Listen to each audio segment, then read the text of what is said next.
Sejam muito bem-vindos ao podcast da TXM Methods, né? Aquele nosso bate-papo já tradicional sobre inovação, tecnologia, empreendedorismo, criatividade, né? Que você já está acostumado aí a visualizar, né? Hoje a gente tem um convidado muito especial, mas antes de apresentar o convidado que a gente tem, eu vou me apresentar, né? Porque se você está acostumado aí a ver no YouTube ou no Spotify, você deve estar acostumado com o nosso host padrão, né?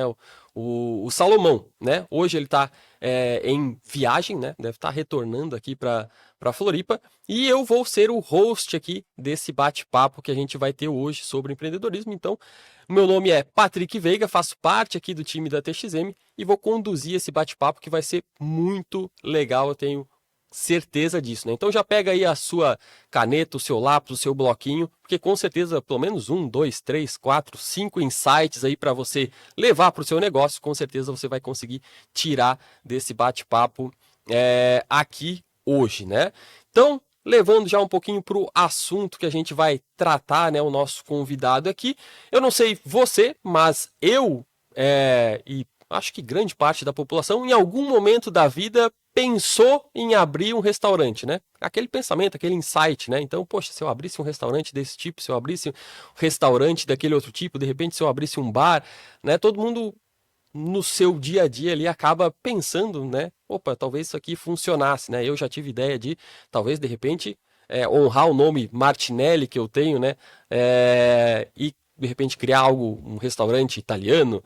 Quando o Theo era pequenininho, né? O Theo, meu filho, ele tem 7 anos hoje, mas a gente, lá na pandemia, se eu não me engano, a gente foi ver um show, assim, onde tinha os dinossauros e o pessoal era fantasiado, né, de dinossauro, então o dinossauro se mexia, se aproximava do carro e tal. Então, poxa, se fizesse um restaurante temático com esses dinossauros passando na mesa, acho que ficaria muito legal, né?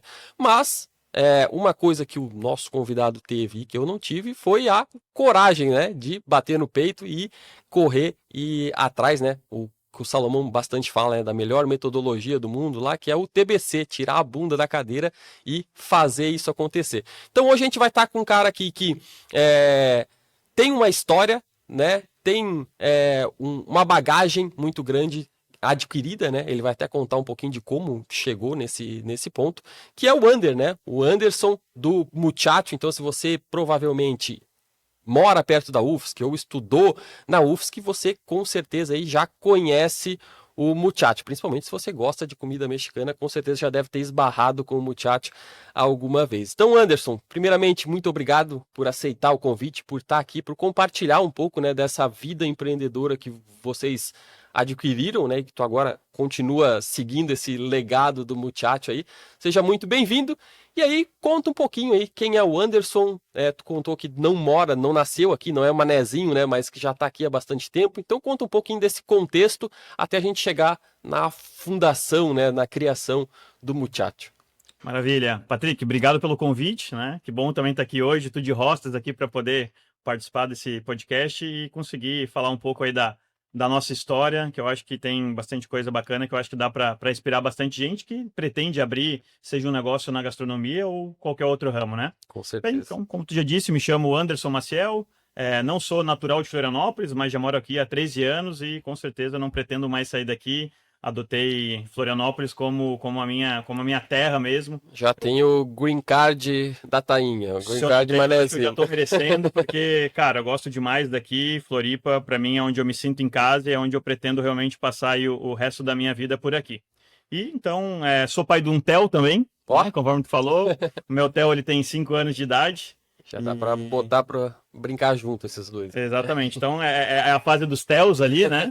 Então, sou pai do Theo, sou casado com a Fernanda e estou, né, proprietário do Muchacho. Sempre costumo falar que os negócios também a gente cria, a gente idealiza, a gente faz eles acontecer. Mas uma vez eu escutei o Geraldo, que é o proprietário do Célula, e ele falou isso: eu estou dono do Célula. E aí eu falei, interessante, porque exatamente os negócios muitas vezes eles tomam proporções. Sim. maiores do que o próprio dono, né? Uhum. Uma das coisas que eu sempre falo muito com o pessoal que trabalha junto é isso. O negócio ele também dita as próprias regras. E aí hoje eu posso ser a melhor pessoa para estar à frente do negócio e amanhã eu posso não ser mais a melhor pessoa, mas o muchacho ainda assim deve continuar, deve seguir, porque a missão que ele tem, eu acho que ela é maior às vezes do que a própria missão às vezes do dono, que pode mudar no decorrer, né? Então, estou o proprietário do muchacho. E hoje estamos aí para poder contar, eu acho que um pouco dessa história lá de trás, de como começou e até os dias de hoje aí. E estamos aí para completar 10 anos, né, de existência. Então, já fechando aí a primeira década, então tem história o que não falta. Boa, muito massa. Para quem não conhece um pouco da história do Muchacho, ele nasce com 3 sócios ou 2 sócios e depois chega o Anderson, né? Me conta um pouquinho aí de como foi, né? Desde lá do Gui, do Arthur, né? Imaginando como seria o Muchacho até chegar o Anderson e hoje seguindo esse legado aí. Como é que começou essa história? Maravilha. Então eu vou ainda um passinho mais atrás, antes mesmo do Muchacho, né? O Muchacho depois foi fundado exatamente por 3 sócios, né? Quando a gente abriu as portas, 3 sócios, eu, o Arthur e o Guilherme. Mas antes mesmo de existir, eu já conheci o Guilherme logo quando eu vim morar em Florianópolis. Meu setor era outro, trabalhava no ramo de moveleiro, né? Móveis Uhum. planejados e tal. Então, trabalhei durante 10 anos nesse setor aí de prestação de serviço. E aí conheci o Guilherme, né? Através ali da minha esposa, que já conhecia ele, que já estava em Floripa antes. E a gente se tornou amigo, então já conhecia ali, sempre trocamos muita ideia. E um período curto, o Guilherme chegou a ser meu sócio numa empresa de imóveis, né? Então, Uhum. que era uma área também totalmente fora da dele ali. E a gente então tinha essa sociedade. Ele acabou saindo, foi trabalhar junto com o Arthur, que veio ser depois o nosso terceiro sócio, numa empresa de tecnologia. Então, nesse meio tempo, enquanto eu seguia lá ainda trabalhando no ramo dos móveis, o Guilherme e o Arthur trabalhavam numa empresa de TI. E aí começa a surgir um pouco da história. Te cortando, né? No ramo moveleiro, tu trabalhava dentro de uma empresa ou tu já tinha essa sementinha do empreendedorismo e era uma empresa tua também, assim? Patrick, eu digo que a picada do empreendedorismo na minha vida ela foi bastante cedo, né? Então, eu comecei muito lá atrás, antes mesmo de ter o Muchacho e a empresa de imóveis, eu já tinha tido um monte de tentativas, né? Aquilo Aham. como tu falou no início ali, a gente tem aquela vontade, tu acha que isso aqui ninguém tá vendo, isso aqui tem uma oportunidade. Então, eu já tive algumas tentativas, tem uma bem engraçada que eu ainda tinha uns 14 anos de idade, e aí na minha cidade estava muito naquela época dos carros de som, Love Sons, que faziam propaganda sonora. Uhum. Então, um dos meus primeiros empreendimentos, assim, que eu monetizava em cima, foi montei uma bicicleta de som. Então, eu tinha uma bicicleta, tinha uma caixa de som, um rádio, uma Boa. bateria, e eu passava nos comércios ali, perguntando se eles queriam fazer propaganda. Era mais em conta, mais barato do que os carros de som. Aham. E aí, então, eu conseguia vender anúncio e ficava o dia todo pedalando e fazendo aquela propaganda sonora. Então, esse foi, ele, talvez, o meu primeiro empreendimento. Mas aí depois eu entrei cedo ali na questão trabalhando com móveis, né? Então trabalhei por muito tempo ali de funcionário, trabalhei desde de uma indústria grande, moveleira, depois trabalhei também em marcenarias. E quando eu vim para Floripa, então no início Uhum. ali eu cheguei a trabalhar numa empresa que tinha aqui e na sequência então, junto ali com o Guilherme, a gente montou uma marcenaria própria. Então foi ali então já o meu primeiro CNPJ mesmo formal foi aí com essa empresa. Que é até bem curioso, porque o CNPJ ele tinha a mesma razão social que tem hoje o Muchacho, porque os sócios lá atrás tinham os mesmos nomes. Depois mudou o Arthur, né? Porque nessa empresa de imóveis a gente tinha um outro Arthur, que é o Arthur Fabri, se estiver ouvindo aí, um abraço para ele. E aí depois, quando a gente fundou o Muchacho, era o Arthur Marangoni, e aí a razão social Razão continuou a mesma, né? continua. Então tive essa experiência ali mais profissional, mais ali realmente entendendo, aí tendo uma contabilidade, entendendo um pouco Aham. mais das burocracias de ter uma empresa. Mas antes disso já tinha tido projetos empreendedores, né? Boa. E aí, como é que vocês se conectam, né? Então, a gente até agradecimento aí ao Guilherme, porque além de ser a conexão entre o Arthur e o Ander, foi a conexão entre TXM, entre Patrick e Ander também, né? Então, nosso agradecimento ao Gui aí por Perfeitamente. ser o cara do network, né? Foi Um abraço pro Gui conectando. aí. O Gui, como costumo dizer, é nativo daqui, embora tenha nascido em Curitiba, mas ele mora aqui desde sempre. E a gente estava conversando sobre Sim, isso. Ele conhece, exatamente. eu acho que todo mundo, então é o cara do network, né? Muito também do sucesso do Muchacho no início, a gente estava comentando aqui, do círculo, né, de amizades que o Guilherme tem, que sempre frequentaram aí bastante o Muchacho desde o início, quando a gente estava lá nos ingleses, mais retirado e tal. Mas então, indo um pouquinho mais para a história, né? Então, o Guilherme ficou pouco tempo nesse empreendimento ali de imóveis, acabou saindo, como eu te disse, e foi Uhum. trabalhar na área de tecnologia, e ali, então, ele trabalhava junto com o Arthur, né? Na parte de gerenciamento de projetos, e o Arthur trabalhava na parte de design. O Arthur já tinha tido uma experiência de morar na Califórnia e lá então ele já conhecia a culinária mexicana, especificamente burrito, que é muito forte, né, nos Estados Unidos. Aham. O Guilherme também já tinha feito intercâmbio nos Estados Unidos e também já conhecia muito da culinária mexicana, que lá fora ela é muito mais popularizada, né, Sim. do que aqui no Brasil. Então eles tinham esse assunto em comum e nessas conversas ali de corredor, de intervalo de trabalho, eles falavam, poxa, podia ter um ambiente que tivesse comida mexicana em Floripa, mas que não fosse um ambiente temático, que não fosse aquele ambiente que envolvesse a festa Mariachis. toda, exatamente, toda a festa, tequila, mariachis, tequileiros, né, que é bacana para comemoração, mas propriamente não é uma opção geralmente para tu ir ali e só comer Sim. a culinária, né? E aí começou essa ideia lá atrás e eles começaram a conversar, mas ainda nos seus empregos, né, ainda muito naquela Sim. conversa. Aconteceu que eles foram fazer uma viagem, né, para Nova York juntos. E lá eles conheceram a febre dos food trucks. Lá em Nova York, então, já tinha aquela onda muito forte dos food trucks e eles foram vendo ali que a ideia dos food trucks lá o que que era? Pegar aqueles pratos que geralmente dentro dos restaurantes era às vezes inacessível, né? E às vezes mais complexo, mais demorado, alta gastronomia, e o pessoal levava para o food truck de uma forma muito mais prática, de uma forma muito mais ampla, né? E popular para a galera ali comer. Então eles voltaram de lá e falaram, pô, aquela ideia que a gente teve de fazer ali uma comida mexicana, que em algum momento chegou até a se desenhar assim num formato mais ali de delivery. Na época tinha um business aqui em Floripa, que era o Kimitachi, que era um sushi Aham. mais tecnológico, que Sim, tinha tinha ali a câmera, câmerazinha, né? que filmava. Eles chegaram a cogitar alguma coisa do tipo. Mas como envolvia um investimento muito maior, né, em termos, a gente está Sim. falando isso lá de 2012, 2011, então era muito mais inacessível. E eles pensaram, então por que não um food truck, né? Vamos montar um food truck e vamos começar a fazer comida mexicana. E aí nisso chegou no prato, né? O food truck ele tem sempre suas limitações, ele é um Sim, espaço o pequeno, operacional limitado, difícil. exatamente. Então tinha que escolher o que seria feito, né? E aí o Arthur falou, cara, lá na Califórnia, em San Diego especificamente, tem um burrito que só tem lá, que nunca vi aqui no Brasil, pouquíssimos lugares tem, que ele é bem típico, que é o burrito Califórnia, que é um burrito que tem batata frita dentro, é um Aham. burrito clássico de San Diego. E o Arthur falou, cara, se a gente fizesse esse burrito aqui, eu tenho certeza que ele está bem adaptado também para o paladar do brasileiro, que está Sim. acostumado, né, com aqueles ingredientes, eu acho que seria uma boa opção. E eles começaram a fazer teste de receita. E o primeiro convite, assim, que aí foi na casa do Guilherme, eles convidaram ali alguns amigos para poder experimentar. Então eles elaboraram ali a receita, fizeram alguns testes, elaboraram a receita e eu fui convidado como amigo para ir provar. E aí foi a primeira vez que eu comi burrito na minha vida e, cara, adorei, né? Comer Aham. era algo extremamente diferente que muito provavelmente no meu habitual, se eu fosse em lugares ali, talvez eu não teria interesse em provar, porque nunca tinha muito ouvido Sim. falar. Aham. Tinha também todo aquele estereótipo de comida mexicana, comida picante, comida mexicana Exatamente. tem, sei lá, arroz e feijão dentro. Então, conhecia alguma coisa muito vaga ali. Para mim, comida mexicana era nachos com frijoles, com Aham. chile. Então, nunca nem tinha ouvido falar em burrito. Comi o burrito pela primeira vez e eu falei, cara, isso aqui é muito bom, isso aqui tem tudo para dar certo. Aham. Então, meio que eles ficaram nesse teste, continuavam no trabalho deles.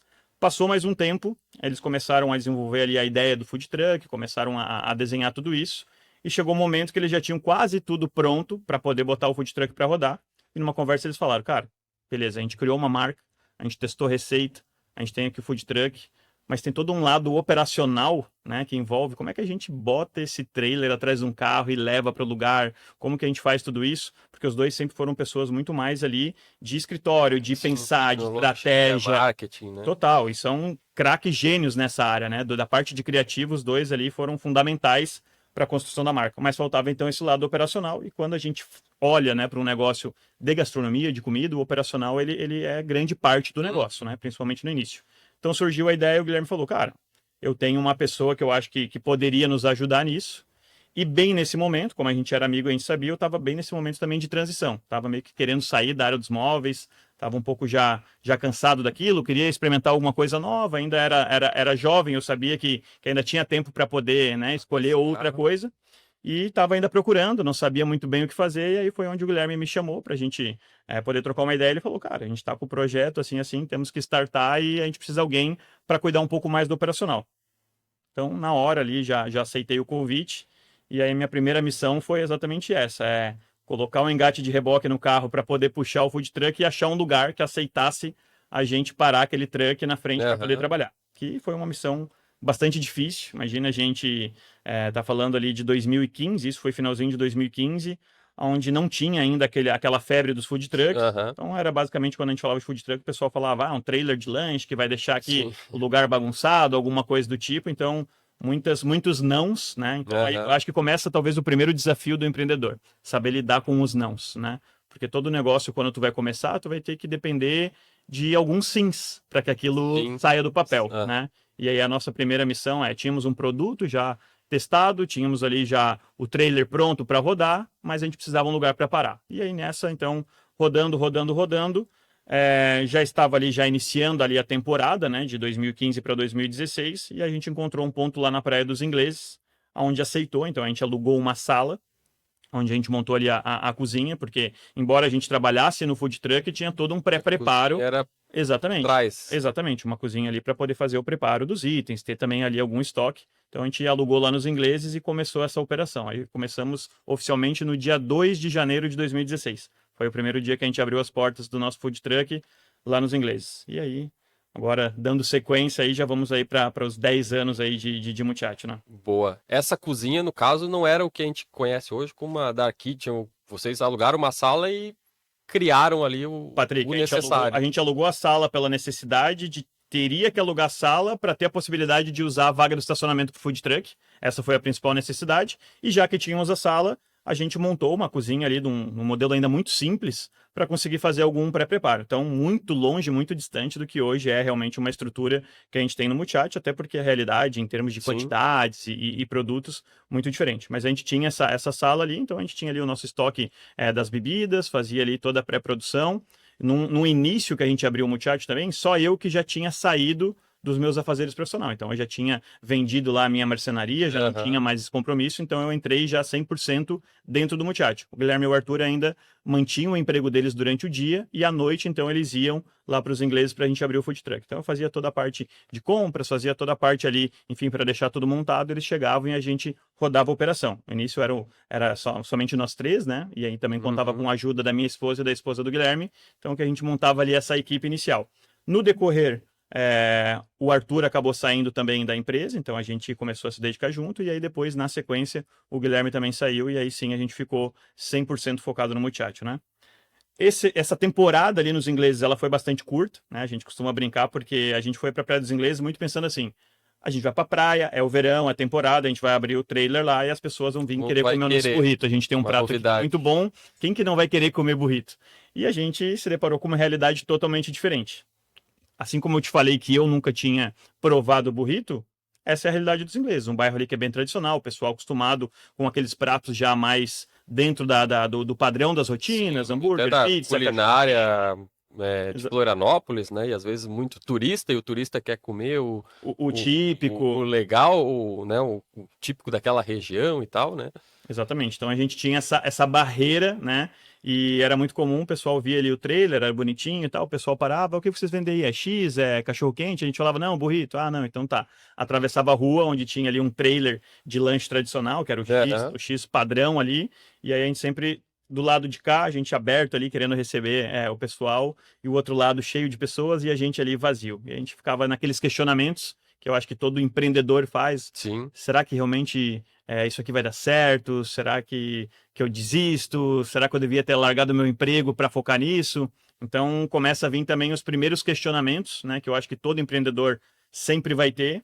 E aí é a primeira barreira que tu tem que vencer também, né? Depois dos nãos que tu recebeu, esses conflitos. Então a gente ficou ali praticamente assim um mês, né? Trabalhando todos os dias, mesmo com aquele baixo movimento. Te comentei antes ali que os dias que vendia um pouquinho mais eram os dias que os amigos faziam então a honra de ir lá nos visitar para poder ali vender então alguns burritos. A gente tem uma história muito que marca hoje, é muito bacana lembrar que a gente fazia toda essa transição. Então a gente saía do continente onde a gente morava com o trailer, né, com o nosso truck, levava lá, fazia toda a instalação, fazia todo o pré-preparo, e a gente teve um dia que a gente fez tudo isso e não vendeu, tipo, nenhum burrito. Então a gente fez todo o processo, abriu lá a porta, 0 burrito vendido, e ainda na hora que a gente foi estacionar lá, ainda teve um acidente, acabou entortando lá uma peça ali do food truck, e aí uma pessoa que parou para ajudar, a gente ofereceu um burrito para ele, tipo, de graça, De graça, e ele não quis, porque não conhecia e tal. Aí ele comeu só uns nachos que a gente tinha, porque ele não quis conhecer o prato. Daí a gente falou, cara, eu acho que O lugar talvez não esteja, né? Não vai ter uma barreira maior para a gente conseguir fazer essas pessoas terem interesse em comer o burrito. E a gente começou a pensando assim, então, se o prato a gente testou, a gente validou, as pessoas comeram, gostaram e a gente sabe que tem qualidade, a gente tem que conseguir acertar talvez o público, né? A gente tem que ter o primeiro passo de fazer as pessoas quererem provar e aí depois de fazer a propaganda, que eu acho que é a que mais funciona, que é o boca a boca. Boa. Então, nesse meio tempo, surgiu um convite, e aí já estava começando aquele movimento dos eventos de food truck, né? Todo final de semana, em algumas regiões tinham os eventos. Na época não tinha nada quase de trailer, de comida mexicana, nem nada assim. E aí surgiu um convite para a gente participar de um evento lá em Laguna. Era um pessoal que... O Arthur, ele é de Uruçanga, ele conhecia um pessoal que estava organizando eventos, convidaram a gente para participar.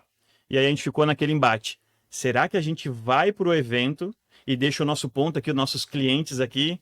Só que, cara, a gente não vendia nada, então, mas ainda assim tinha aquela preocupação, poxa, a gente está aqui construindo ponto, a gente abre todos os dias à noite, já pensou se a gente fecha aqui sexta, sábado e domingo, e nesse dia vem alguém para comer os burritos e a gente não está aqui? A Então, preocupação já com a marca Muchacho, né? Desde então, o primeiro momento, já é exatamente isso. Bem legal, né? E aí a gente ficou naquela, vamos, não vamos, a gente falou, então vamos fazer o seguinte, a gente fica aqui na sexta, né, e aí comunica ali já, então, que no sábado e no domingo a gente não estaria, que a gente iria para esse evento. E a gente se preparou, a gente sabia que os eventos geralmente tinham ali um bom fluxo, né, e a gente se preparou ali, preparou uma quantidade de insumos que a gente achava que daria para os 2 dias de evento, muito com base no que a gente vinha tendo ali, né, do nosso fluxo. E a gente foi para esse evento, foi um dia que a gente virou noite, a gente trabalhou toda a sexta-feira ali, atendendo ali no nosso ponto, preparou os insumos e foi lá para a Laguna para o evento. E aí chegou nesse evento ali, no primeiro dia, antes de finalizar o evento, a gente tinha vendido já todos os insumos que a gente tinha para os 2 dias. E aí foi aquela primeira, assim, aquela sensação de, caramba, as pessoas querem comer esse produto, tem pessoas para esse produto e vamos acreditar mais nisso e vamos insistir. E a gente saiu dali muito cansado, né, por ter passado o dia todo ali, já ter virado a noite, mas ainda correr atrás para poder produzir mais insumos para abrir no domingo. E quando a gente abriu no domingo, muitas pessoas que tinham vindo no sábado voltaram para comer no domingo. O que a gente falou, cara, isso é muito, muito legal. É porque ponto assim, de validação, né? Tu tá num evento onde tem 30 opções de lanches ali variados. A pessoa tem a opção de vir um dia num e outro dia ela vai querer provar algo diferente e ela volta para comer de novo, então... Quer dizer, tem alguma coisa aqui que realmente as pessoas estão conseguindo ver. Então, são essas pequenas doses, né? Eu quis trazer isso que foram sempre nos motivando a entender. A gente tem o produto certo, vamos escolher isso aqui como realmente a nossa bandeira, vamos defender essa bandeira do popularizar o prato burrito, e essa vai ser a nossa missão, né? E aí depois, um tempo mais tarde, quando realmente paramos para escrever ali a nossa missão, visão, realmente isso foi para o papel, e hoje é isso, né? A Muchacho tem como missão popularizar o prato burrito, ou seja, tirar ele desse comida nichada, comida mexicana, e trazer ele para um prato popular, assim como todos os demais, né?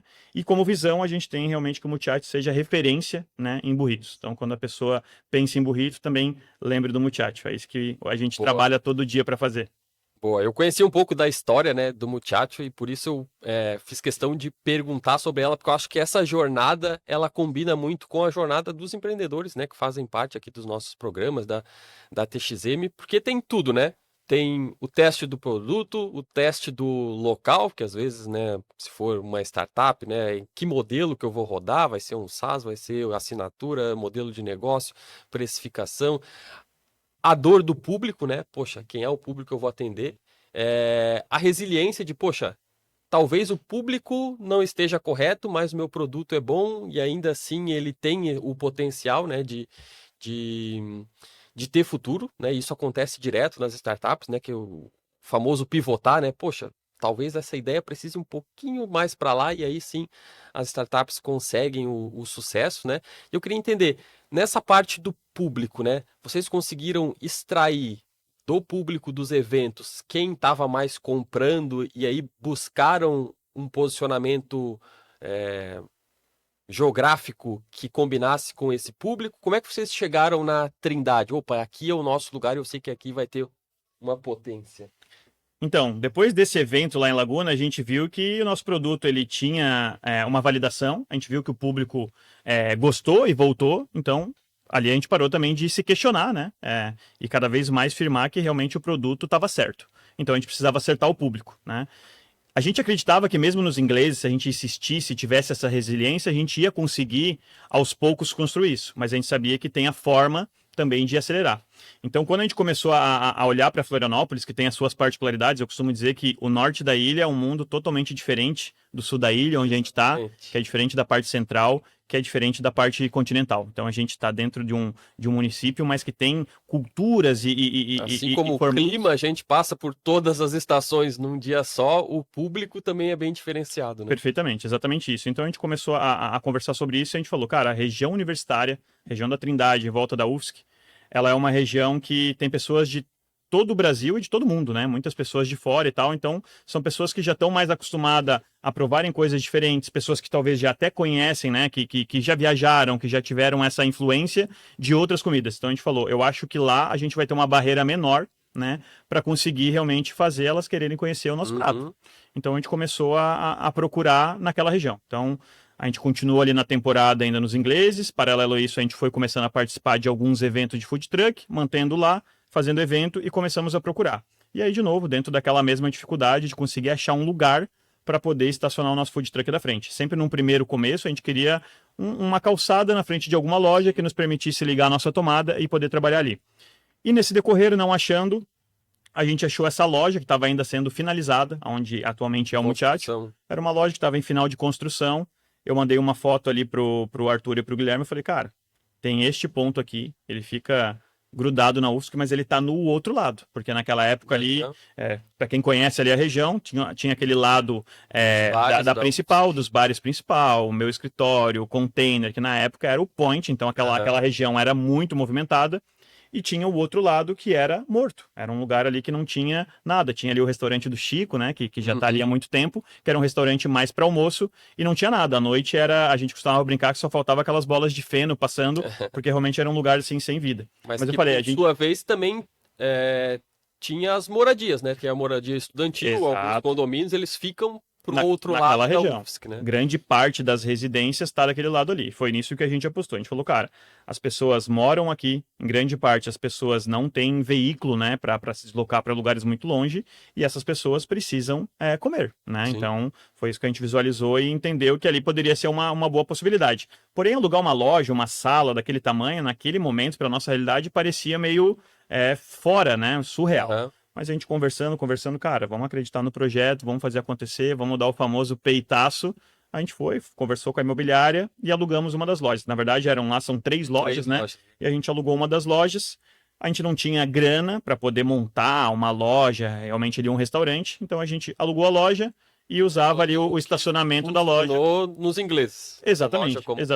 Então a gente alugou. Porém, como a gente pegou a loja, já começou a vir então a intenção de deixaremos de ser um food truck em algum momento, porque a gente tem aqui um ponto, uma loja com estrutura, com banheiro, com salão. A gente vai virar uma loja, vai montar um restaurante até para justificar aquele investimento que tinha.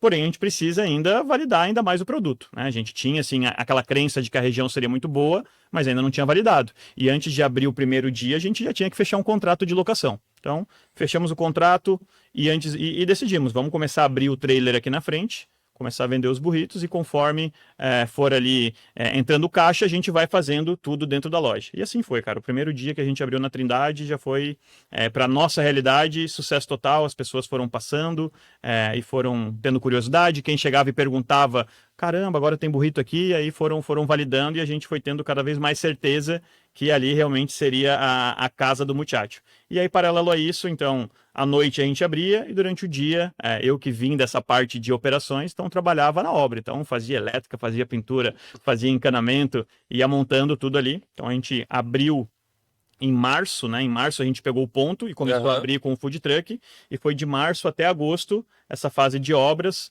fazendo todas ali as adaptações, montando a cozinha ali, para depois, então, sair do food truck e passar a ser a loja física mesmo, né? E ainda num formato pequeno, não como é hoje, e aí depois foi tendo o restante do caminho. Mas só para a gente ir pegando, então, um pouco dessa história, né? Em janeiro a gente abre o food truck, em março a gente já estava em outro ponto ainda com o food truck, e aí em agosto, ainda de 2016, a gente já estava com a nossa loja física e já um pouco mais estruturado. Tudo isso ainda com um único prato no cardápio, que era o Burrito Califórnia, né? Que está até hoje com a gente. É legal até tu tocar nesse ponto, assim, né? Quais foram os aprendizados que vocês conseguiram pegar, né, dessa fase food truck e levar para o espaço físico, né? Agora tu falou, poxa, a gente só tinha um burrito. Eu acho que isso, de alguma forma, é uma estratégia, um aprendizado, né? Às vezes a gente pensa em ter o restaurante, poxa, quanto mais coisa, mais legal vai ser o restaurante. E às vezes não, né? Para essa parte do operacional, às vezes o menos acaba sendo mais, né? Quais foram esses aprendizados que vocês conseguiram captar desse MVP, vamos dizer assim, de vocês, né? Como o food truck, e conseguiram passar para a sede física, assim, né? O que levou? Legal, cara, isso eu acho que foi talvez um divisor de águas ali, né? A gente não escolheu ter um monoprato, ter um único prato, por uma questão de estratégia. Foi por uma questão de limitação. A gente tinha um trailer extremamente pequeno, trabalhávamos em 3 dentro dele, tinha pouco espaço de estoque. Se a gente quisesse ter mais de uma receita, talvez a gente não tivesse espaço. Então, por limitação, a gente escolheu um único prato. E a gente sabia que esse prato era um prato diferente, que ninguém tinha na época, ninguém fazia o burrito Califórnia aqui em Florianópolis, então a gente falou, vamos apostar nesse prato. E isso nos ensinou a trabalhar, primeiro, com recurso limitado, né? Seja financeiro, seja de espaço, seja de conhecimento, né? Como eu disse, nenhum de nós éramos de cozinha. Então a gente não era cozinheiro, a gente teve que ir aprendendo, errando, né? Errando, fazendo, provando, entendendo. A gente éramos bons comedores, né? A gente sabia comer e dizer, isso aqui ficou bom. Mas a gente não tinha muita estratégia de cozinha. E por um outro lado, não tinha muito onde buscar também essa informação, nem até de aconselhamento de negócio, porque a gente estava com um prato que era totalmente diferente de vender um outro prato, né? Até hoje, por muitas vezes, quando a gente fala assim com assessorias, empresas que fazem ali marketing para redes de gastronomia, quando a gente fala, a gente vê que tem particularidades que é muito diferente, né? É muito comum tu ouvir falar, tipo, nas comidas convencionais, o food porn, né? Que é tu mostrar aquela foto totalmente suculenta de um hambúrguer. E aí eu sempre rebato dizendo assim, tudo bem, para uma pessoa que já comeu hambúrguer, quando tu mostra uma foto de um hambúrguer muito suculento, aquilo ali dá o desejo. Estica, né? Agora, para uma pessoa que nunca comeu burrito, que ela não faz ideia o que é o burrito, que adianta mostrar uma foto de um burrito muito bom, porque ele não vai te trazer uma lembrança afetiva, porque tu ainda não teve aquela experiência. Então a gente tem que fazer um trabalho que ele antecede, né? Ele tem que ser antes disso, que é criar a cultura, criar a curiosidade, o desejo da pessoa querer provar. Mas voltando ali à pergunta, é isso. O food truck ele nos deu então essa limitação, que nos fez então optar por um cardápio extremamente enxuto e que a gente entendeu que era muito assertivo, que não adiantava ter um cardápio extremamente extenso e que por muitas vezes tu vai ver o extenso pega este mesmo prato, coloca só mais um item dentro e chama de outro prato. Então a gente tem 20 itens, desses 20 itens tu não é referência em nenhum deles, né? Que o que acontece muitas vezes em qualquer segmento de gastronomia é o que aquele lugar é muito bom, o que quando tu vai indicar tu diz, prova isso, né? Então, como a gente não tinha outras opções, todo mundo quando falava, vai no Muchacho, come o burrito Califórnia. Ah, mas não tem outra opção? Não, é só esse, vai lá e come isso. E aí as pessoas iam ali, ou elas gostavam, ou elas não gostavam, né? Se gostavam, elas falavam para ir provar. E até hoje a gente tem um cardápio extremamente enxuto e muito diverso. Nenhum dos nossos burritos ele é semelhante, não é? Sim, o burrito não é tira isso e coloca isso e vira outra coisa. Concorrem entre si, vamos dizer assim. São públicos diferentes, tanto que cria até às vezes uma batalha. Não, tem o time Califórnia, tem o time Pollo, tem o time Pork, então realmente isso. E isso tudo, o que nos ensinou foi o food truck, depois a gente aprendeu na prática que ter realmente um cardápio enxuto fica mais fácil para tu se comunicar, né? Em alguns momentos sempre que a gente tentou fugir um pouco disso, Patrick, a gente viu que a gente estava se distanciando da nossa essência, né? Que sempre foi. Se a gente quer popularizar um prato, primeiro que eu tenho que sempre falar dele e ser referência nele. E quando eu começo a fazer outras coisas que saem disso, daqui a pouco eu fico um pouco perdido na comunicação, né? Quando eu digo que eu sou do Muchacho, um burrito bar, e aí tu chega lá, eu tenho vários outros pratos, várias outras coisas, eu não sou referência em nada. Então, uma das coisas que depois desses 10 anos aí, eu tenho certeza que quem conhece, quando pensa em Muchacho, já linka com burrito, não fica na dúvida do que vai ter mais. Hoje a gente até tem ali porções para poder acompanhar uma entradinha num chopp, né? Mas basicamente o foco sempre são os burritos. Boa. Agora tô falando, né, do time Califórnia, eu lembro, né, tem um amigo que a gente, né, eu comentei sobre o Muchacho, falou, eu já peço, mas eu só peço o de frango, e toda vez quando eu vou pedir, eu penso, agora eu vou pedir o Califórnia, mas eu penso, mas se eu não gostar, aí ele pede sempre o de frango, com medo de talvez não gostar, e aquele lá é muito bom, então, vou perder a experiência Muchacho, e de repente não gostei tanto assim, então é muito de comunidade, assim, né? Pra ver que a galera, e até nos comentários, acompanhando a rede social ali, às vezes vocês fazem umas brincadeiras e é quase que isso, né? Um time de cada lado, assim. E aí, bom, chegamos na sede física do Muchacho.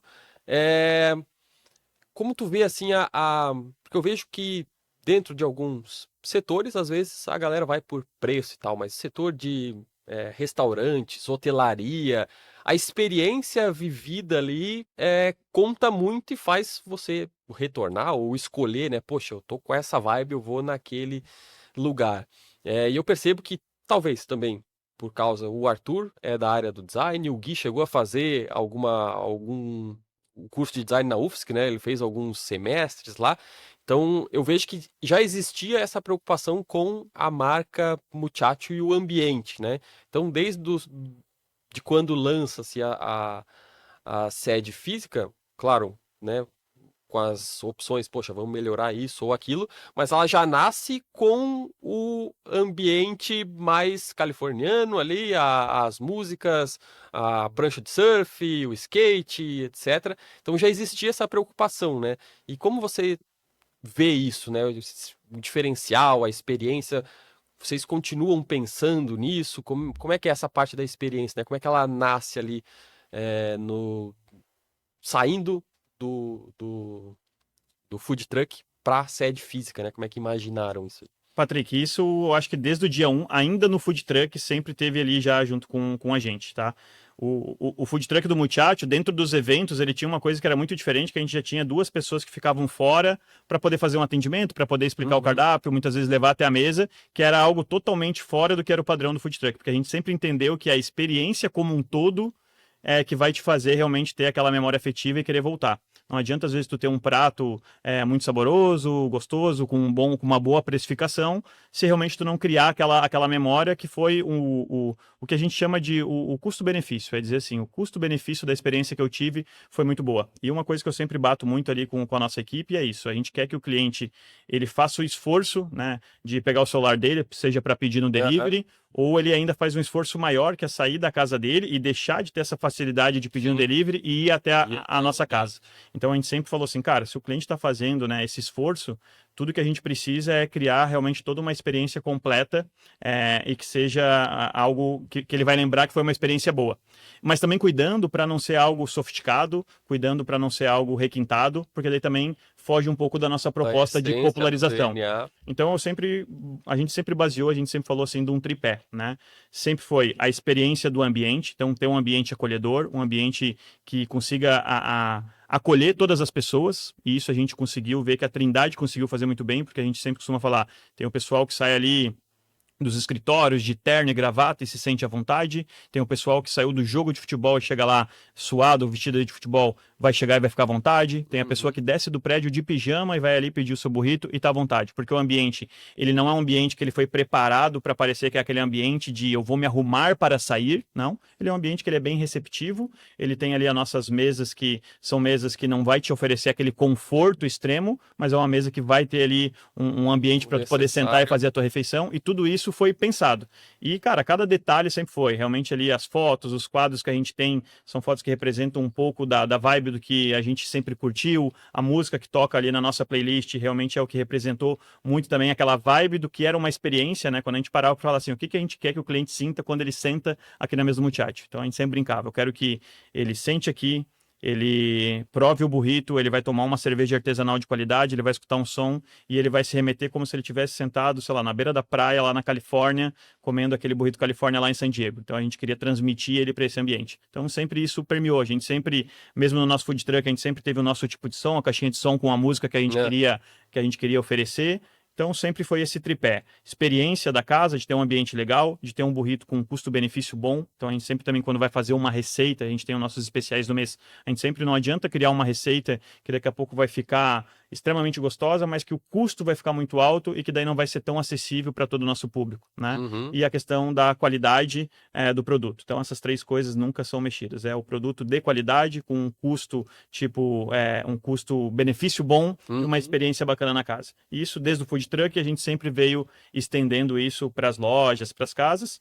E em alguns momentos a gente errou, né? E aí eu acho que até um ponto legal de trazer aqui, Depois que a gente abriu a loja na Trindade, a gente começou, enfim, a criar ali o público, a galera foi realmente se identificando, a gente foi criando essa legião, muitas vezes até de fãs, né, dessas pessoas que estavam falando, não, eu não provo outro, eu sou esse time aqui, não vou desperdiçar a minha ida para provar outro e tal, mas a gente foi vendo que realmente a galera vinha aceitando os nossos pratos, então os burritos estavam ganhando ali o coração da galera e a gente falou, a gente tem que ganhar espaço, né? Uma coisa que quando tu quer popularizar um prato, tu tem que ir chegando em mais lugares.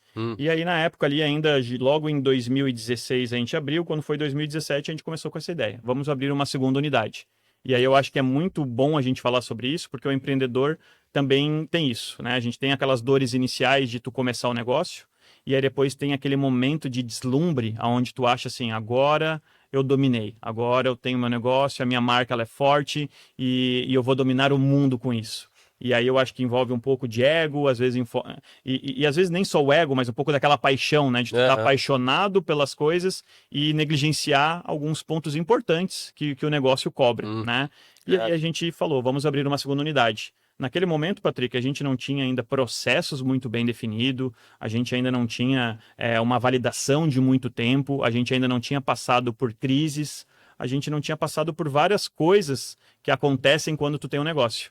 Mas a gente estava deslumbrado, a gente viu que tinha uma oportunidade, a gente achou um ponto que era na beira da praia, que era lindo, que era fantástico, e a gente começou a visualizar, nossa, um muchacho na beira da praia, dentro daquela experiência que a gente quer. Perto, né, tu do continente, o Guilherme do continente, então, poxa, vocês também conhecem aquele ambiente, né, de Coqueiros, Itaguaçu, Abraão, exatamente, né? E aí, naquela ideia também, é uma área gastronômica, as pessoas vão lá, né, para comer, então, cara, a gente vai abrir lá e vai bombar, então, o empreendedor, às vezes, ele tem que tomar muito cuidado para ele não começar a só querer validar aquilo que ele quer que aconteça. Porque, na verdade, às vezes é aquela história, tu precisa ter alguém que faça tu olhar para o outro lado. Só que o empreendedor, quando ele fica muito apaixonado, né, por aquilo, ele começa só a querer validar, e aí quem fala, não, vai que vai dar certo, tu escuta, e aquela pessoa que, pois é, mas será que vai acontecer? Tu acaba meio que, não, essa pessoa não quer que aconteça. Quer o mal, né? Quer o meu mal, e aí tu acaba não escutando, né? Isso aconteceu com a gente, e foi onde a gente decidiu, então, abrir uma segunda unidade.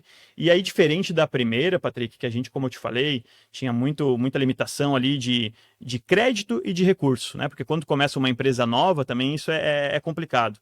Banco não vai te emprestar dinheiro, tu não vai ter recurso, não vai ter nada, porque tu ainda não tem o histórico.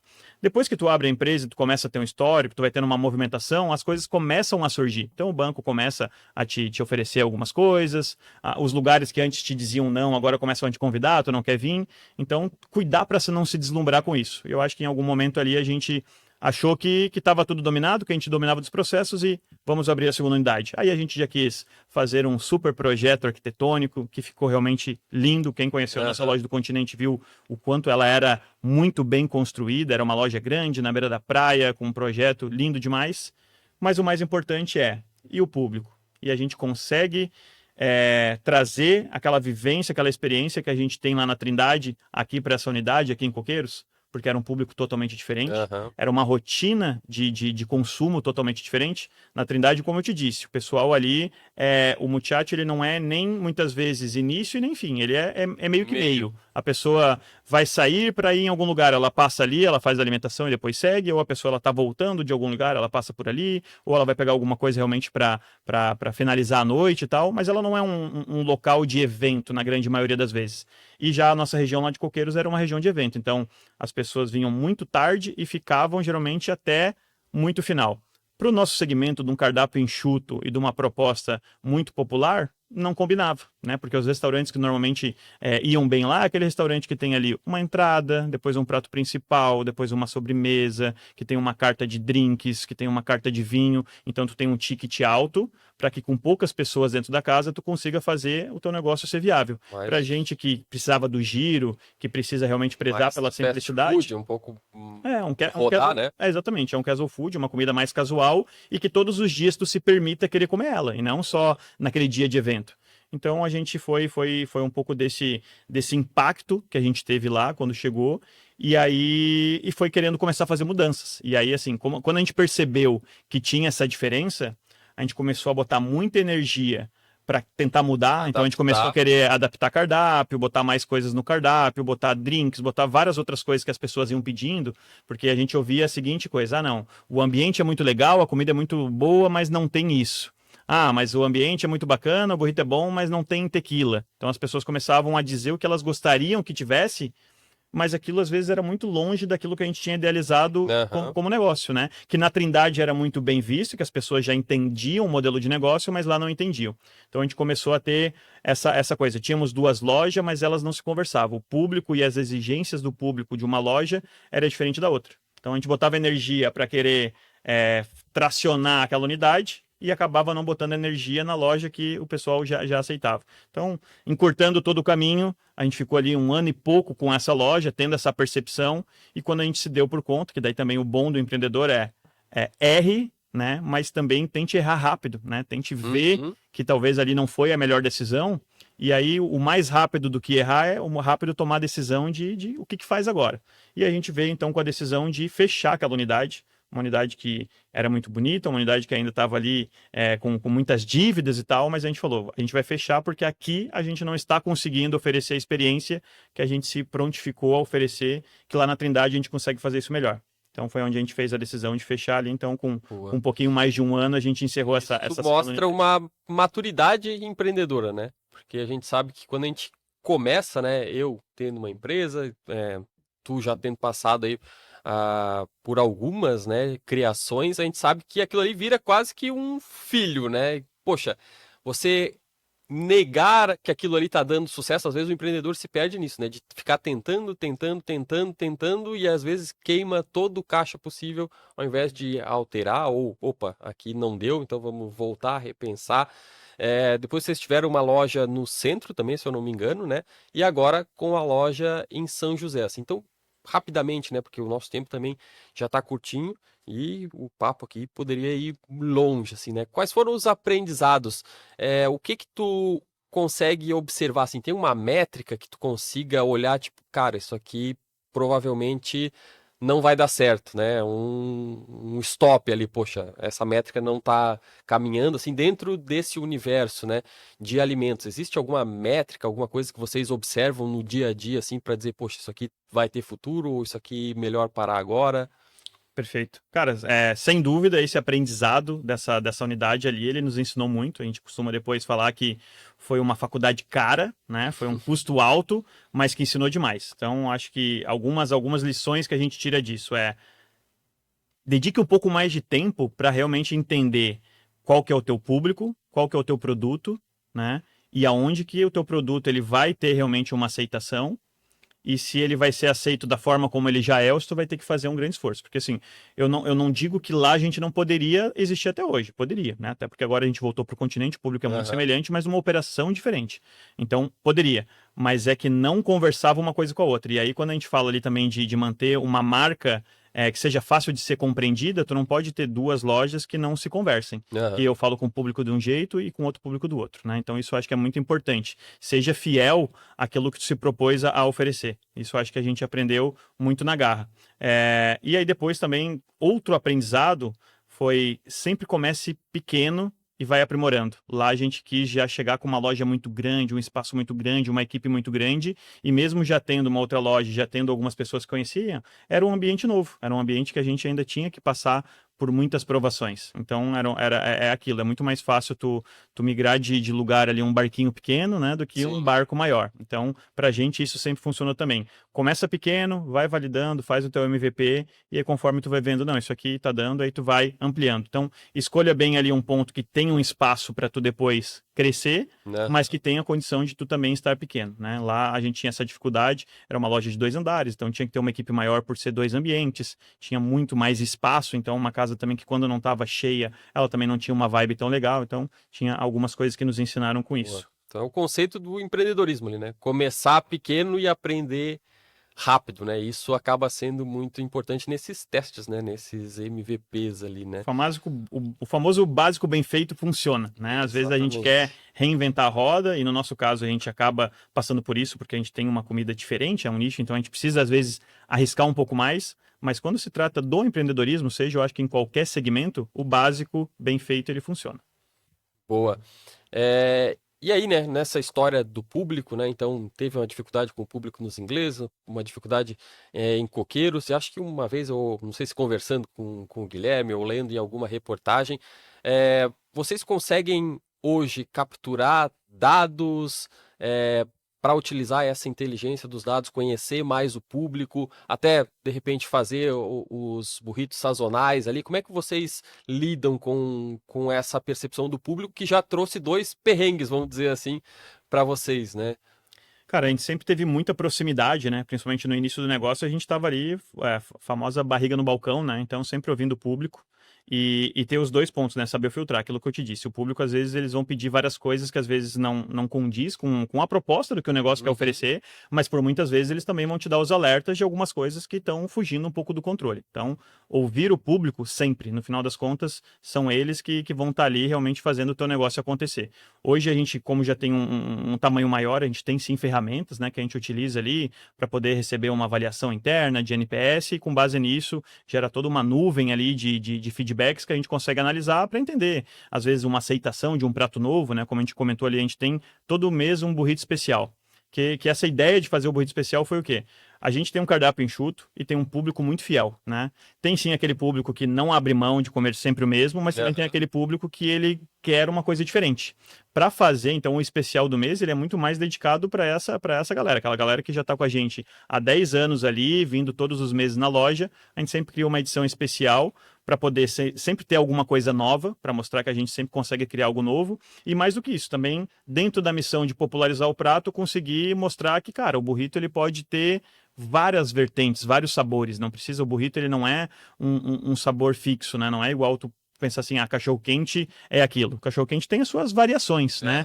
Igual pizza. Não existe o sabor pizza. Na verdade, existe pizza de vários sabores. E o burrito também pode ter vários sabores, pode ter várias vertentes, várias culturas. Então, a gente aposta muito nisso. Mas sempre com uma preocupação contextual, né? Eu vejo que tem uma história, um storytelling, uma narrativa contada para inserir esse burrito no cardápio e para depois retirar esse burrito, né? Então essa preocupação em contextualizar e fazer a conexão, né? Porque sempre tem uma conexão com o DNA do muchacho, né? Então isso é bem interessante, né? Com certeza. E aí vai de encontro com o que eu comentei antes, que como a gente trabalha com burrito e a nossa missão é sempre fazer novas pessoas quererem provar, se eu fico só fazendo ali um prato e dizendo, olha, agora eu tenho um burrito de um sabor diferente, isso não fala muito. Agora, quando eu trago um contexto, uma história, quando eu trago ali uma cultura, quando eu trago uma parceria, como é o caso desse mês, então, na verdade, eu estou conversando com um público que daqui a pouco eu vou chamar a atenção dele, não pelo prato, mas pela história que a gente está contando. Então a gente fez ali uma sequência de edições que eram burritos com gastronomia e culinária de vários lugares do mundo. Então a gente fez ali edições de burritos com culinária asiática, com culinária africana, com culinária europeia, culinária tipo argentina. Então a gente pegou vários pratos típicos, transformou ele num burrito e agora convidou as pessoas para vir provar. O ano passado a gente aproveitou muito para fazer os nossos especiais baseado em contextos, em experiências. Então a gente teve ali edições como o Socorrito, como o Bibinrito, que eram o quê?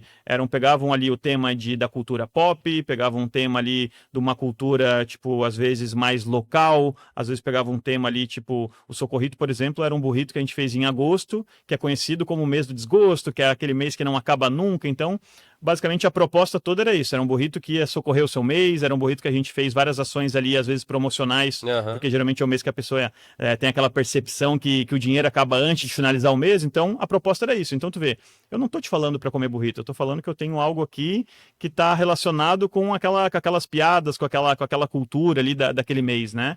E esse ano a gente tem uma proposta de fazer burritos em parceria, que é realmente unir forças, né? Então, quem sabe ali fazer um burrito TXM, Collabs. Então, a gente começou em janeiro já fazendo uma parceria com o pessoal da Parkside. Então, a gente fez o burrito que tem toda essa pegada. Eles estão abrindo uma unidade nova no centro. A gente acabou de abrir uma unidade também no Cobrasol. Então, a gente pegou essa proposta de casa nova, virada de ano, novos começos, novos recomeços e criou, então, o burrito que chama Open House. Então ele tem toda uma proposta, então ele tem ali sim uma receita que foi pensada, que foi validada, que inclusive ficou muito boa, mas a gente dá um contexto para contar uma história diferente. Então agora em fevereiro eu ainda não posso abrir, mas a gente já tem uma nova parceria, então vai vir um burrito também, cheio de contexto com essa parceria, que vai combinar com o tema também do mês, que vai ter a ver ali com o carnaval, que tem a ver com o verão.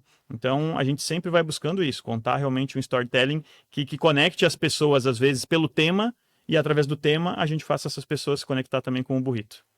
Boa. Caminhando um pouquinho aqui, já para finalização, vamos supor agora que o Felipe, né? Tu comentou antes, poxa, eu sempre ouço falar do Felipe no podcast, mas hoje conheceu o Felipe. O Felipe tá pensando aí em abrir um restaurante, assim, qual seria o checklist básico do Anderson? Claro que envolve milhões de coisas, né? Mas qual seria as principais preocupações, assim, que o Anderson dizer, cara, pensa pelo menos nisso aqui para ter um sucesso nessa área? Porque a gente tem alguns dados, né? Eu estava lendo sobre bares em São Paulo, 70% fecha no primeiro ano. O nicho de restaurantes, 50% fecha até o segundo ano, né? Então, é um nicho com muita concorrência, que é bastante complicado, e o Muchacho está aí há 10 anos, né? E vida longa ao Muchacho, né? Qual os pequenos segredos, assim, qual as dicas que tu dá, qual o checklist, assim, poxa, tem que prestar atenção nisso. Perfeito. Vamos falar um pouquinho sobre esse dado, né, da quantidade de estabelecimentos que fecham. E uma das coisas que eu percebo é porque, assim, a porta de entrada, ela é uma porta mais fácil. É uma porta grande de entrada para tu abrir um estabelecimento de gastronomia. Diferente de outros segmentos, que às vezes envolve um alto investimento, seja em equipamento, seja em qualificação, e às vezes até de complexidade. O alimento hoje, principalmente com a popularização das plataformas de delivery, se tu quiser, tu pode fazer da tua casa, né? Então, tu cria ali uma marca, tu testa uma receita, tu consegue já testar o teu produto. Então, a porta de entrada, ela é muito fácil. Mas as complexidades do dia a dia, elas são muito difíceis, né? Então, por isso que, como essa porta de entrada ela é muito grande, a porta de saída, ela também acaba sendo grande. Porque muitas pessoas acham, né, que eu tenho uma receita, ou um erro clássico, né, da área de gastronomia eu gosto de cozinhar, né? E aí então eu quero abrir um restaurante. E na prática no começo é muito importante, né? Tu conseguir realmente fazer um bom prato, isso eu acho que é o básico de todo lugar que vai vender comida. Mas no dia a dia, por exemplo, eu sou uma pessoa que eu não sou de cozinha até hoje, né? E a área que eu menos frequento dentro do Muchacho é a cozinha. Porque são tantas outras coisas para resolver, para fazer funcionar a cozinha e as outras áreas, que eu não posso parar para ficar me envolvendo com a cozinha. Então eu participo dos testes, eu penso as ideias junto, dos contextos e tal, mas propriamente meter a mão na cozinha nunca foi ali o meu forte, até porque eu sempre fui muito mais do operacional. Então o que eu diria para o Felipe e para todos os ouvintes aqui que estão pensando em abrir um negócio, primeiro, antes de startar, pense se realmente tu vai ter aquele estômago para aguentar realmente toda aquela pressão dos problemas, né?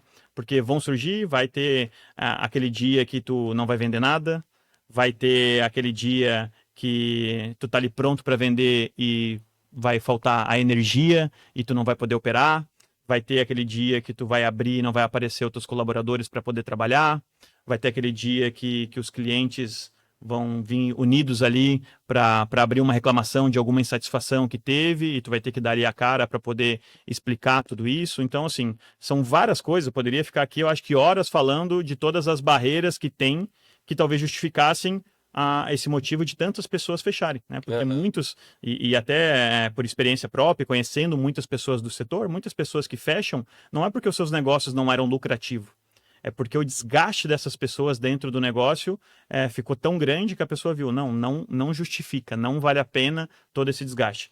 Então, acho que o ponto 1 é saber assim, eu vou querer lidar com os problemas, né? Tem um lado bom da coisa, mas eu vou conseguir lidar com os problemas. E esse eu acho que é o conselho que eu tenho dado. Eu não sei se sempre eu tive esse pensamento, mas atualmente, até quando eu fui tomar agora a decisão, com toda a bagagem que a gente já tem, mas de abrir uma nova loja, é um negócio muito difícil, é um negócio muito competitivo e é um negócio de muita resiliência. Então, se muitas pessoas estão saindo, se eu for um pouquinho mais resiliente, se eu for um pouquinho mais insistente, se eu conseguir aguentar um pouquinho mais, tem um grande espaço para mim explorar. E é nisso que eu tô me apoiando hoje. Então, assim, sempre que eu vejo assim que tá muito difícil, que dá aquela sensação, nossa, hoje eu queria largar tudo, eu digo, não, mas tu sabe o porquê tu ficou aqui. E se hoje tu tá pensando isso, seja o teu concorrente ou seja outros estabelecimentos, já estão daqui a pouco um passo a mais de fechar. Imagina se todo mundo resolvesse fechar, o quão triste ficaria da gente não ter tantas opções aí de bares e restaurantes e tudo mais, né? E o conselho para as pessoas que escutarem aqui, que frequentem, sempre que tiver a oportunidade, pô, vão ali dar oportunidade para aquele negócio novo que abriu no bairro.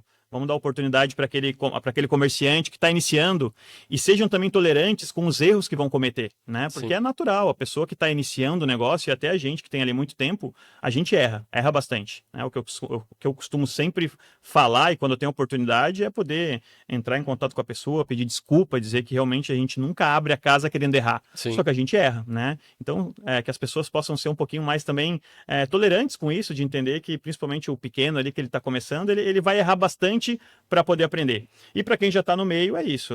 Saibam que sempre vai continuar errando, mas precisa acertar mais do que errar. Então é fundamental. Mas, Patrick, eu acho que é resiliência. Se a pessoa realmente conseguir suportar a pressão, né, suportar realmente todo o processo, o negócio ele tem muitas coisas boas ali para oferecer.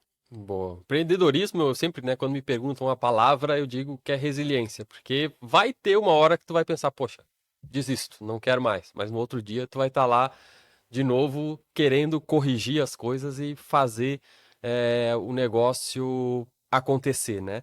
A gente tem, talvez tu já conheça, né, o podcast da TXM, a gente tem o momento TXM, né? Então, T, pensar, o X, a experiência e o M, a gestão. No T, um livro, um pensamento, um autor que tu leva assim para tua vida, não necessariamente relacionado ao muchacho, mas relacionado à vida aí do empreendedor.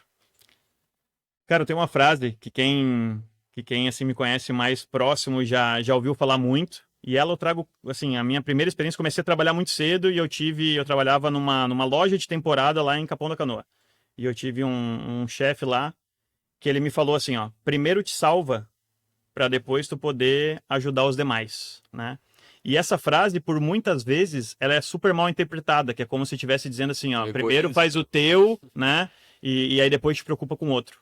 Só que, na verdade, como eu entendi, e eu imagino que foi isso que ele quis me dizer, foi para tu poder realmente ajudar alguém, para tu poder realmente fazer, seja caridade, seja estender a mão, primeiro tu tem que ensinar alguém, tu tem que dominar o assunto, certo? Não adianta eu vir aqui querer te ensinar sobre empreendedorismo se eu ainda não provei nada, né? Uhum. Para mim hoje eu sempre tenho um grande orgulho de poder sentar com pessoas que estão começando e eu por mim fico horas falando porque eu sei o quanto é importante para quem está começando às vezes poder aprender com os erros dos outros e isso faltou muito para a gente lá atrás.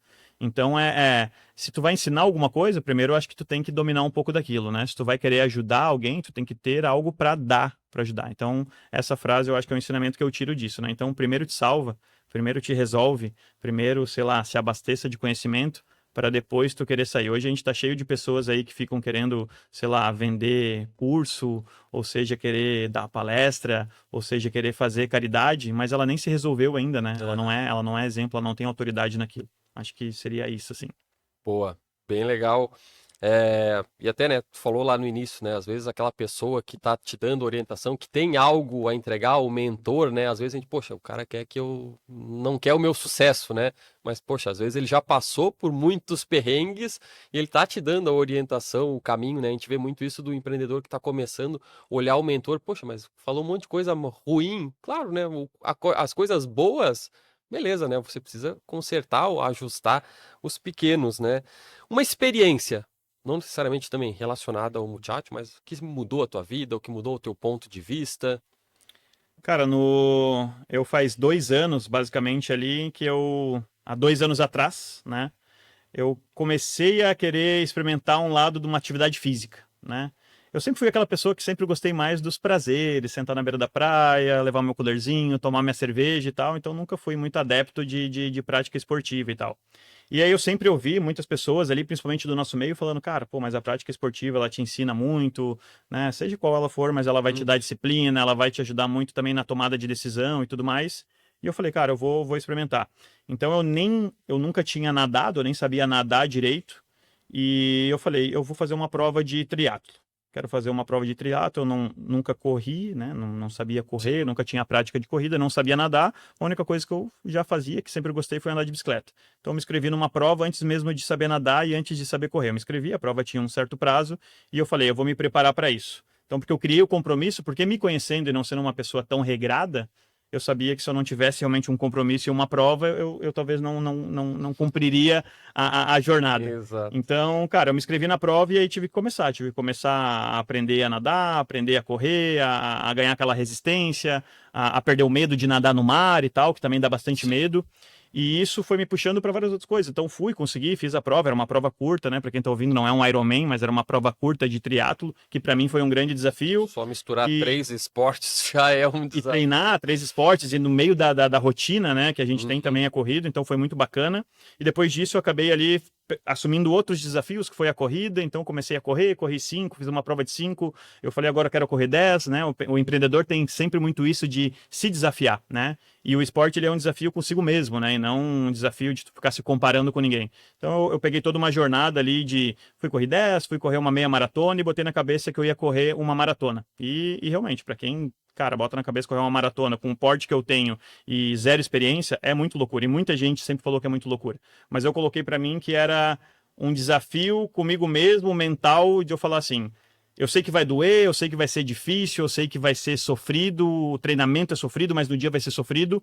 Só que eu falei, isso é um reflexo do meu dia a dia também dentro da empresa, né? A gente tem sempre isso, dias ali que é muito difícil, dias que dá vontade de parar e tal. E eu falei, eu vou pegar isso, eu vou colocar na corrida e eu vou cruzar a linha. Eu não sei como, não sei se eu vou cruzar correndo, engatinhando, arrastado, mas eu vou cruzar. E isso, cara, me deu um ensinamento tão grande pro negócio que foi o que me deu o start de abrir a loja nova com menos medo, né? De tudo que já tinha acontecido. Aham. Então, eu acho que é isso, cara. Pode ser o esporte, para outras pessoas pode ser a leitura, pode ser qualquer outra coisa, mas achem alguma coisa que vai trazer ali um incentivo, um reflexo, que vai te dar aquela potência que tu precisa para continuar fazendo ali. Para mim foi isso, Boa. sim. Tu falou do compromisso, né? Daí eu lembrei, eu faço como se fosse um funcional mais orientado para futebol, assim, como se fosse uma escolinha para adulto, assim, né? Até quero trazer o David aqui e ele brinca, né? Quando tá no treinamento, pessoal, façam por vocês, não façam por mim. E eu sempre brinco, né? Pô, eu tô fazendo por ti, David, porque por mim eu tava lá dormindo na cama, não tinha nem vindo treinar. Então esse compromisso é algo muito legal, né? E o M, a gestão, uma ferramenta de gestão, uma ferramenta que vocês usam ali no Muchacho ou para a vida de organização que tu lembre assim, ou que tu tenha para recomendar. Cara, de ferramentas a gente hoje tem muitas, né, que são essenciais. Quando eu falo de ferramenta propriamente ali, de tecnologia e tudo mais, eu não sei se tem uma em específico que é mais importante do que as outras. Se tivesse que escolher isso de ferramenta, eu escolheria essa que a gente tem de avaliação interna, porque é uma ferramenta que nos dá a possibilidade de ouvir de uma forma muito mais próxima a todos os nossos clientes. Então, ali eles conseguem avaliar como é que foi o atendimento, como é que foi a experiência, como é que foi, tipo, né, toda a visita, como vai tendo o histórico. Então, o Patrick ali já foi tantas vezes, o perfil de consumo e tal. Então, isso é uma ferramenta que, por muitas vezes, aquelas, né, os detratores, né, que é como são chamados quando a pessoa faz uma avaliação negativa, é aquilo que a gente vê, que dá aquela sentida, né, que a gente fica meio mal. Mas também quando eu quero buscar uma fonte de motivação, eu vou lá e começo a ler toda a galera que vai ali, pô, continuem fazendo isso e tal. Então, em termos de realmente assim, de motivação, é a ferramenta talvez mais importante. Agora, em termos práticos, né, eu acho que a coisa que mais funciona, cara, é a comunicação. O que eu vejo que mais funciona hoje com toda a equipe, a gente tem pessoas muito distintas trabalhando ali junto com a gente, né? Pessoas de momentos diferentes de vida, de idades diferentes, de culturas ali diferentes e tal, e que por muitas vezes quando coloca todas essas pessoas a trabalhar junto, se não tiver ali uma comunicação ativa o tempo todo, conversando e tal, já gera muito problema. As pessoas começam ali se amando e aí dá um tempo elas estão se odiando. Então, o que eu tento fazer muito e que eu vejo que mais funciona é isso, é a comunicação. Porque também nesses 10 anos ali o que eu mais percebi qualquer pessoa com tempo, né, e com muita conversa, com muita dedicação, aquela pessoa pode chegar ali não sabendo nada, aquela pessoa pode chegar ali às vezes não gostando muito daquilo, mas se tu der tempo para ela e ela tiver vontade, claro, e der o espaço, as pessoas se tornam muito boas, muito decisivas, muito, tipo, eficientes, né? Isso eu já vi acontecer várias e várias vezes. Então, acho que, cara, comunicação, eu acho que é a ferramenta mais importante dentro do empreendedorismo. Ter essa comunicação próxima do dono com toda a gestão e tudo mais, porque todas as vezes que a coisa funcionou bem, foi o momento que a comunicação estava boa. E todos os momentos que o negócio não estava tão bem, foi os momentos que, por algum outro motivo, a comunicação ficou um pouco mais distante e aí faltou aquela proximidade e aí tu perde, às vezes, parte da equipe, né? Tira a motivação e tal. Boa, sensacional. Bom, a gente fala que aqui na TXM a gente tem o propósito de mudar o mundo de baixo para cima por meio do empreendedorismo, né? Ou seja, o empreendedorismo pode mudar vidas, com certeza mudou aí a do Anderson, dos outros 2 sócios que passaram, né? Tá aqui no nosso copinho a nossa missão e o nosso propósito. E aí a gente, que é um pouquinho mais velho, né, e já assistiu Jô Soares, lembra quando ia no Jô Soares, tinha a canequinha lá Boa. do Jô, né, e a gente brincava, poxa, o pessoal sempre queria a canequinha do Jô, né, então a gente presenteia aqui os nossos visitantes com a nossa, que não é a canequinha, mas é o copinho da TXM. Um nomezinho e tudo, hein? Que Personalizado, né, que é a chancela, o carimbo, né, poxa, o Anderson, ele muda o mundo de baixo para cima. E aí, como última atividade aí, como uma última, eu gostaria de o Anderson, se pudesse convidar alguém para vir no podcast, poxa, a TXM precisa conhecer o empreendedor tal. Quem você recomendaria aí de pessoas próximas que você, poxa, ouçam essa pessoa, ouçam esse empreendedor? Quem a gente convida aí para o próximo podcast? Cara, eu conheço muitas pessoas que são fantásticas, que eu gostaria muito de vê-las aqui sentando aqui para poder trocar essa ideia, que eu já tenho o prazer de trocar essa ideia, mas que eu acho que mereceria outras pessoas também ouvir, né? Então, é sempre muito difícil escolher uma dessas, porque eu acho que eu sou cercado de pessoas ali que sempre ajudaram muito. Mas tem uma especial, que é um parceiro também nosso ali do Muchacho, que é o Alex. Ele é, cara, um mestre cervejeiro, ele trabalha, tipo, ele desde do início do Muchacho lá, ele nos atendeu com a parte de cerveja, e é um cara que tem esse pensamento também de sempre estar buscando mais, aprender mais, saber dominar mais daquele mercado. Então ele também escolheu ali esse meio para trabalhar, e é um cara que é muito exemplo nisso que faz, assim, né? E hoje ele é um representante grande ali da CBCA, que é uma grande cervejaria que tem ali, que tem embaixo do seu guarda-chuva ali, a cervejaria Shoreston, que é uma das maiores cervejarias artesanal. E ele é um cara que, mesmo tendo assim todo um conhecimento que ele tem, é um dos caras talvez mais expert no assunto, ele tem uma humildade gigantesca, então quando eu preciso eu chamo ele vai lá no Muchacho dar treinamento pra galera em cerveja, eu sempre vejo ele agora também, começou a fazer algum tipo de conteúdo ali na rede social dele para poder ensinar o pessoal também, né, mais sobre esse mundo ali da cerveja artesanal, então acho que alguém que seria bastante engrandecedor aí, se fosse convidado para ele vir poder falar desse assunto, é alguém que manja demais de empreendedorismo também, eu acho que agregaria bastante. Boa, Ander. Bom, primeiro, né, muito obrigado por estar aqui, por compartilhar, né, todo esse aprendizado aí que vocês têm em mais de 10 anos aí de Muchacho. Foi um prazer conversar contigo, a gente vê pelo tempo do podcast, né, às vezes ele vai se alongando, às vezes a gente pensa, poxa, preciso fazer muita pergunta que porque para chegar em 1 hora, né? Mas quando a gente tá aqui, a gente sempre vê que o tempo passa voando. Às vezes tu olha aqui pro cronômetro, né? Tá 10 minutos, quando tu olha de novo já tá 40, né? Poxa, ainda quero descobrir muita coisa. Então, o aprendizado, ele não tem tempo, né? Então, quanto mais tempo aí, essa aula que no final das contas tu deu, eu acho que o pessoal, né? Eu sempre falo, né? Pega a canetinha, 1, 2, 3 insights, e com certeza que a gente conseguiu atingir muitos insights aí, principalmente para quem está pensando, ou mesmo para quem já está dentro, né, desse mercado da alimentação, dos restaurantes e tal. Então, parabéns por toda essa jornada, parabéns pelos 10 anos, né? Como eu falei, vida longa aí ao Muchacho, quero continuar indo ao Muchacho, muito da experiência, né? Poxa, às vezes a minha sogra mora pertinho ali, mas sempre quando a gente visita a sogra, a gente passa no Muchacho e vai lá no ambiente. Então essa experiência faz a diferença. Parabéns por toda essa história e muito obrigado aí. Se quiser passar uma mensagem final pro pessoal, é só sua câmera. Patrick, queria agradecer mais uma vez o espaço, né, para a gente poder estar falando aqui sobre empreendedorismo, que eu gosto demais, eu acho que é o que eu escolhi para minha vida, mas mais do que isso, falar sobre burrito, cara, que é o que eu sou apaixonado, que é o que é realmente meu lema de vida.